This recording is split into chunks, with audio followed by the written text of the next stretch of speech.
haddana aan eegno best comedy actress ama shactarolaha ugu wanaagsan sanadkan waxaa ku tartamaya Anupam Kher oo watay filimka Dar, isla Anupam Kher oo watay filimka Shariman Ashaqi, iyo Johnny Lever oo watay filimka Bazigar, iyo Qadar Khan oo watay filimka Anqeen. balse daawada ma ogtahay caawiyaha ugu wanaagsan sanadkaas waxaa loo doortay Anupam Kher ee Soomaalida u taqaan Aabaska, waxaana ku guuleystay filimkiisa Dar.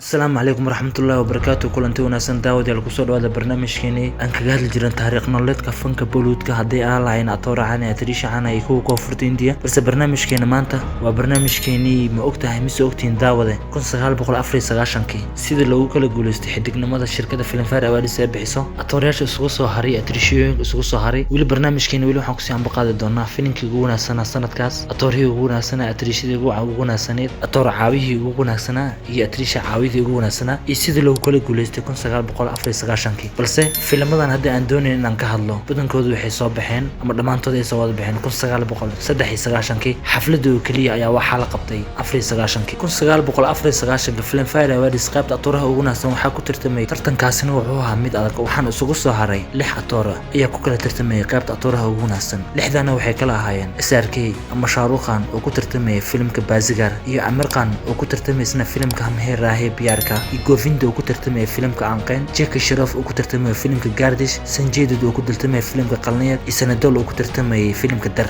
haddaba daawade tartankaasi mid aad iyo aad u adag ayuu ahaa. 6daa ku tartamayeen best actor ama shirkadda Filmfare Awards ee bixisa 5 kale kuma soo guuleysan. sanadka waxaa ku guuleystay atooraha ugu wanaagsan loo doortay Shah Rukh Khan, waxa uu ku qaatay filimka Bazigar. haddii atooraha ugu wanaagsan loo doortay Shah Rukh Khan, haddana aan eegno best comedy actress ama shactarolaha ugu wanaagsan sanadkan waxaa ku tartamaya Anupam Kher oo watay filimka Dar, isla Anupam Kher oo watay filimka Shariman Ashaqi, iyo Johnny Lever oo watay filimka Bazigar, iyo Qadar Khan oo watay filimka Anqeen. balse daawada ma ogtahay caawiyaha ugu wanaagsan sanadkaas waxaa loo doortay Anupam Kher ee Soomaalida u taqaan Aabaska, waxaana ku guuleystay filimkiisa Dar. weli waxaan bartanka kaga jirnaa Filmfare Awards 1994 iyo sidii loogu kala guuleystay directorka ugu wanaagsan. sanadkaasi waxaa ku tartamay ama best director Rajkumar Santoshi oo watay filimka Damini, David Dhawan oo isna watay filimka Anqeen, Mahesh Bhatt oo watay isna filimka Hum Hai Rahe Pyar Ka, iyo Subhash Ghai oo watay filimka Qalniyad, iyo Yash Chopra oo isna ku tartamay filimka Dar. balse sanadkaas directorka ugu wanaagsan waxaa loo doortay Rajkumar Santoshi, waxaana ku qaatay filimka Damini. haatana eegno best actress awards ama atrishada ugu wanaagsan ee sanadkaas loo doortay iyo atrishayaasha isugu soo haray tartankaasi.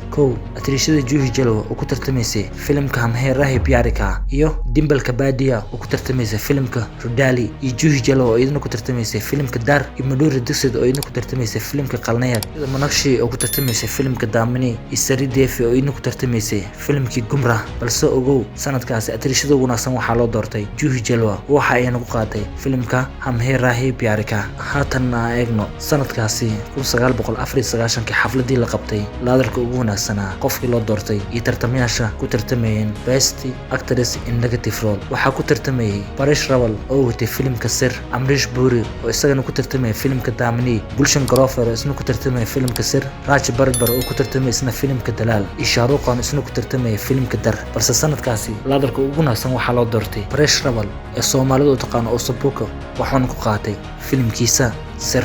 weli waxaan bartan kaga jirnaa shirkadda Filmfare Awards awaalmarinada ee bixisa 1994 xafladii la qabtay filimka ugu wanaagsan. sanadkaasi waxaa ku tartamayay best films filimka Hum Hai Rahe Pyar Ka, iyo filimka Anqeen, iyo filimka Bazigar, iyo filimka Damini, iyo filimka Qalniyad. filimka ugu wanaagsanna sanadkaas 94 waxaa loo doortay filimka Hum Hai Pyar Ka, kaasoo hogaamiyaal ka hayeen Aamir Khan iyo Juhi Jalwa. haatana aan eegno 1994 xafladii la qabtay heesaagii ugu wanaagsanaa ama best play singer male iyo tartamayaasha ku tartamayay ama fanaaniinta ku tartamayeen.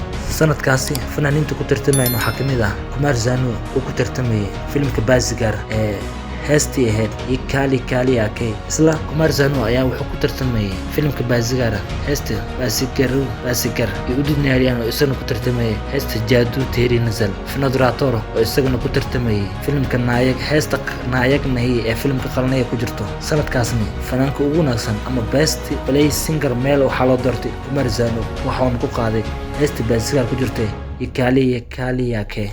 weli daawad waxaan bartan kaga jirnaa shirkadda Filmfare Awards ee bixiso 1994 haatanna aan eegno atoora caabihii ugu wanaagsanaa ee sanadkaas loo doortay iyo tartamayaashii sanadkaas uu ka dhaxeeyay. Best Supporting Actor waxaa ku tartamayay Sunny Deol oo ku tartamayay filimka Damani, Amrish Puri oo isna ku tartamayay filimka Gardish, iyo Jackie Shroff oo isna ku tartamayay filimka Qalnayad, iyo Nana Patekar oo isna ku tartamayay filimka Taringa, iyo Nasruddin Shah oo isna ku tartamayay filimka Sir. balse sanadkaasi Best Supporting Actor waxaa loo doortay actorka Sunny Deol waxaan ku qaatay wacdarihii oo ka dhigay filimka Damani. haatanna eegno 1994 xafladii la qabtay Patricia Caawidii ugu wanaagsaneed cidii la guddoonsiiyay iyo qofkii mudnaanta mudnaa sanadkaasi. balse intaan qofkii la guddoonsiin aan ka hadlin tartamayaasha sanadkaas ugu soo haray bal aan yara dulmaro. Best Supporting Actress ama Patricia Caawidii ugu wanaagsaneed waxaa ku tartamayay Amrita Singh oo wata filimka Aina, Dimple Kabadia oo ina wata filimka Gardish, Raqi Gulzar oo ku tartamaysay filimka Anari, iyo Shilpa Shetty oo ina ku tartamaysay filimka Bazigar. Patricia Caawidii ugu wanaagsaneed sanadkaas waxaa loo doortay Amrita Singh waxa ay ku qaadatayna filimka Aina. daawadan ogaada filimada waxay soo baxeen 1993 laakiin xafladooda kaliya ayaa waxaa la qabtay 94 sanadka 1994 soo galootiga fanka ku cusub Best Debut Actor meel waxaa loo doortay Saif Ali Khan waxaana ku qaatay filimkiisii Ashik Awara. ogaadana daawada Saif Ali Khan filimkiisii ugu horeeyay meene filimkiisii ugu horeeyay wuxuu ahaa Barambara kaas isla sameeyeen actorka Amir Khan. balse filimka Barambara soo galootiga ugu naas loogu aqoonsanay soo galootiga ugu naas waxaa lagu aqoonsaday filimka Ashik Awara.